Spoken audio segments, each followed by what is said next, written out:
ಅಲ್ಲ, ನೀನು ಉದಾಹರಣೆ ಕೊಡ್ತಾ ಹೋದ್ರೆ ನನಗೊಂದು ಉದಾಹರಣೆ ನೆನಪಾಗ್ತದೆ. ಯಾವುದು? ಸಿಂಹಕ್ಕೂ ಕತ್ತೆಗೂ ವಾದ ಆಯ್ತಂತೆ. ಹೌದಮ್ಮ? ಹೌದು. ಆಮೇಲೆ ಕತ್ತೆ ಕೇಳುವುದು ಎಂತ ಹೇಳಿ? ಸಿಂಹದ ಹತ್ರ ಆಕಾಶದ ಬಣ್ಣ ಯಾವುದು ಕೇಳಿ. ಆಮೇಲೆ ಸಿಂಹ ಹೇಳ್ತು ಆಕಾಶ ನೀಲಿ ಉಂಟು ಅಂತ. ಬಹುಶಃ ನನ್ನ ಅಂತದ್ದ ಸಿಂಹ ಇರ್ಬೇಕು.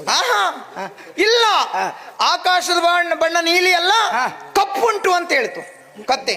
ಕತೆಯ ವಾದ ಆಯ್ತು. ಆಮೇಲೆ ವಾದ ಆಗಿ ನೇರವಾಗಿ ಅರಸನ ಬಳಿಗೆ ಬಂದು ಎರಡು ಬಂದ್ಕೊಂಡು ಅರಸನ ಬಳಿ ಹೇಳಿದು, ಹೀಗೀಗೆ ನಮ್ಮಲ್ಲಿ ವಾದ ಆಯ್ತು.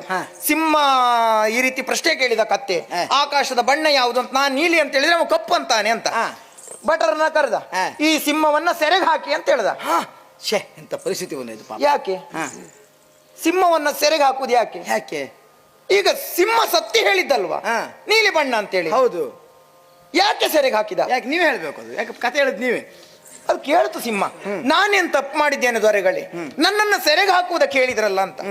ನೀನು ಕತ್ತೆ ಹತ್ರ ವಾದ ಮಾಡಿದ್ದೆ ತಪ್ಪು. ನನ್ನ ತಪ್ಪಿದೆ ಆಯ್ತಮ್ಮ. ಕತ್ತೆ ಹತ್ರ ವಾದ ಮಾಡಿದ್ದೆ ತಪ್ಪು. ಅದಕ್ಕೆ ಅದು ಕತ್ತೆ, ಅದು ಆಕಾಶ ಬೆಳ್ಳಗಿದೆ ಅಂತ ಹೇಳ್ತದೆ, ಕಪ್ಪು ಏನು ಹೇಳ್ತದೆ? ಯಾಕಂದ್ರೆ ಅದು ಕತ್ತೆ. ಇಷ್ಟು ಹೊತ್ತಿನ ಹೇಳಿದ ಉದಾಹರಣೆಗೆ ಇದೊಂದು ಸರಿ ಕೊಟ್ಟಿದೆ. ಅಲ್ಲ, ನನ್ನ ತಪ್ಪಾಯ್ತು. ನಾನು ವಾದ ಮಾಡೇ ತಪ್ಪಿದ್ದೆ. ಈಗ ನೀನು ವಾದ ಅಲ್ಲ, ನಿನ್ನಲ್ಲಿ ಮಾತುಗಳಿದ್ದಲ್ಲ ನನ್ನವರ ಕುರಿತು. ಏನ್ ಹೇಳುವುದೇ ನೀನು? ಇದು ಎಲ್ಲಿಂದ ಪ್ರಾರಂಭ ಮಾಡುವ ಈಗ? ಕತ್ತೆ ಬಿಡು, ಮತ್ತೆ ಕತ್ತೆ ನಾ ಬಿಟ್ಟೆ.